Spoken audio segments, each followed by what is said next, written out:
welcome back to my channel. I'm really excited for today's video. I'm going to be talking to you about the 10 makeup products I would replace first if I lost my entire makeup collection. First, I would need so much time to grieve my entire makeup collection that it would be a while before I even started to replace things, I feel.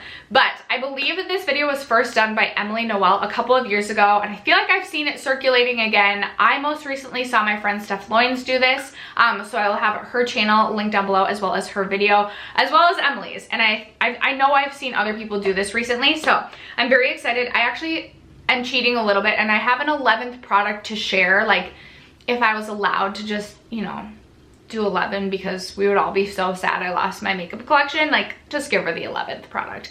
But if you're interested in seeing the products I would replace first if I lost my entire makeup collection, stay tuned. First, if you have yet to subscribe to my channel and you like project painting content, or you just like chit-chatting about makeup, I would love if you'd consider subscribing before moving on. And other than that, let's jump into the video. I'm gonna go in order that I would do my makeup. Actually, I start with my eyes, so we're not gonna go, technically, if I wasn't starting with my eyes, like if we're starting with the base, I'm gonna go in order that I would do my makeup. The first product is my primer, and this would be my 11. Like, if I absolutely could only choose 10, I would, the primer, but I would be sad about it. So the primer I would replace is start my new replacement collection with is the Milani Chill Out Primer. This is a soothing primer. It has wild oat extract and ceramides. And what I love about this is it feels so nourishing on the skin. It does have a little bit of a cooling sensation when you first put it on. I've heard wild oat extract. I'm not a skincare expert, but I've heard that can be really good if you do have like stressed out skin, and I feel like I'd be very stressed out if I just lost my entire makeup collection, so I love it for that as well. It also has smoothing properties to it, which I was not expecting, but it is silicone free. I adore this primer. I was not expecting to like this. I kind of picked this up as just like a not on a whim, but like I'll give it a try, kind of on a whim, and I really have been enjoying this. So this would be my 11th, like it would be number 11, because I could get by without a primer if I absolutely had to, but I wouldn't want to, and I would want to purchase the Milani. So for my foundation, I went with the Giorgio Armani Neo Nude foundation. I adore this foundation. I think it is beautiful. It's a nice medium coverage, and it can be sheared out if you use a sponge or even if you use your fingers, which I prefer a foundation that's going to be more on the light to medium side. Nothing super heavy, nothing super full coverage, and this just has such a natural skin-like finish to it, which is absolutely my sweet spot when it comes to foundation. And this is something I could use for every occasion. Like if I was running errands, I could shear this out, or I could just skip this. If I'm going to work, I feel comfortable wearing this. If I'm going out, I feel comfortable wearing this. Like, I can make this work for every occasion. So I love this one, and this would be the one that I would choose to be my first foundation replacement.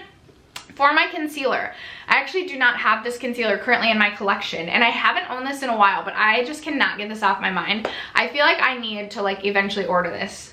Maybe like, well, currently I'm trying to do a no-buy, so maybe in a month.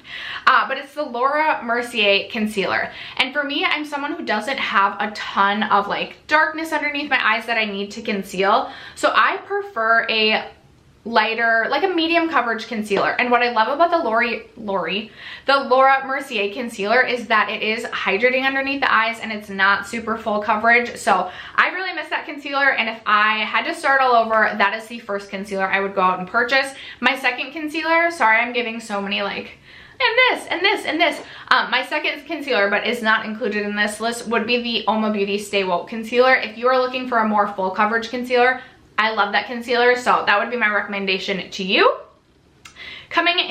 Not coming in at number 3, but next up we have a powder, because I would want a powder in my makeup collection, and I was trying to decide between a loose powder or a pressed powder, but for me, I have really been preferring a pressed powder lately. I don't know what it is. I used to be all about the loose powders. Now I'm all about the pressed, and I decided to go with my number 7 Lift and Illuminate. This is essentially a spot-on dupe for the Charlotte Tilbury, but for some reason I feel like when I finish my Charlotte Tilbury, I'm gonna be like, I want this back in my life, even though this is like literally the same powder. So I have mine in the shade Light. I would like to purchase this in the next shade Up at some point, just because when I'm super self-tan like I am right now, I feel like this is a little bit light for me, but this is such a beautiful powder. It's so soft, so finely milled, so buttery, blurs the skin, is so light that it doesn't make your skin look heavy, it doesn't look cakey, it doesn't look crepey, it doesn't look super dry and textured. It's just a beautiful powder. So this is definitely the one I would choose to replace first. And then for my bronzer, I didn't grab this, I'll be right back. Okay, my bronzer would be a hefty price to replace, but I would replace my Charlotte Tilbury bronzer first. And I just adore this powder. This is the Charlotte Tilbury Airbrush Bronzer. And this is very similar to their airbrush powder, except for it's obviously a bronzer. Again, so finely milled, so light, so buttery, and just so smooth on the skin. Very buildable, which I love to bronze, clearly. But buildable is something that I have really been enjoying lately in my products, just so I can kind of choose the level of pigmentation and choose what I want it to be. Sometimes if a bronzer is way too pigmented, it looks like I ate Doritos and then rubbed my hands on my face, and we don't want that. So this is my favorite bronzer currently in my collection, and definitely the one I would replace first. For my blush, I could not choose just one blush. I am all about the blush lately, and it seems like everyone else is too, so I'm all about it. But I had to choose a matte blush and I had to choose a glowy blush because I just had to. And I've been preferring a more satin or glowy blush. But the matte blush I have been so into since I got this, and it's my Lawless blush in the shade Angel Suede. I thought that these blushes were gonna be super pigmented and difficult to work with. I was really nervous about that, and I'm so mad at myself for waiting so long to pick up the Lawless blush. So this is Angel Suede. I actually thought it was gonna be, so it's swatched right here. I don't even know if you'll be able to see it. I thought it was gonna be a lot more pigmented, and I actually thought it was going to be more coral when I ordered this online, but it's almost just like a soft neutral pink, and it is so pretty on the skin. Again, a buildable product, which I've definitely been preferring. I feel like I could not live without this blush, so I would absolutely replace that. And then if you guys are not new to my channel, I hope that you would have known I would have included a knobless skin glazing, and I chose the shade Truth, and Angel Suede layered. I literally drool and die. Like, it's so pretty. So here is Truth right here. It is super glowy. Like, it's glowy, but if you go in with like a less dense, like pretty fluffy brush and just sheer it out, it's so beautiful on the skin. Like, it's so stinking beautiful. I cannot get enough of this. And I've been loving layering these two. So I had to include both of these. For my highlighter, I did not choose a pink tone highlight, which shocked me so much, but I've been so into this highlight as well since I got it this year, and it is from Vesca Beauty. This is their Stargaze Luminous Glow highlighter, and I have mine in the shade Moonlight. This I love because it is not as intense as your average highlight, but it's so smooth that you could build this up to be really intense if that's what you wanted.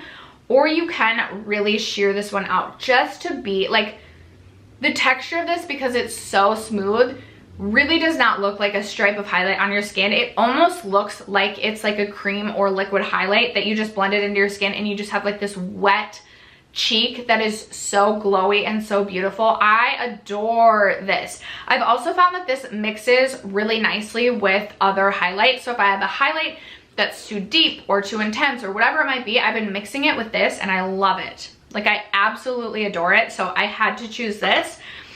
For my mascara, I currently don't have this mascara in my collection, but hands down, this is my all-time favorite mascara I've ever tried, and it is the Ilia Limitless Mascara. I love the brush. The brush on this is so unique, and I really just feel like if I could only have one mascara, this is something that kind of hits all three things that a mascara can do. It gives me length, volume, and separation, and it's just beautiful. I love that mascara. Hands down would be the mascara I would replace first in my collection. So then moving on to my eyeshadow. This was difficult. Actually, no, this really wasn't. I knew I wanted a neutral palette because every day, like, to work, like, I needed something neutral. But now I'm like, should I have gone with my Artist Couture Supreme Nudes? But I truly feel like I probably would get more use out of this because this one has more of a range of like cool and warm tones. Plus I just love the Nabla formula, and I love some of like the lid toppers in here.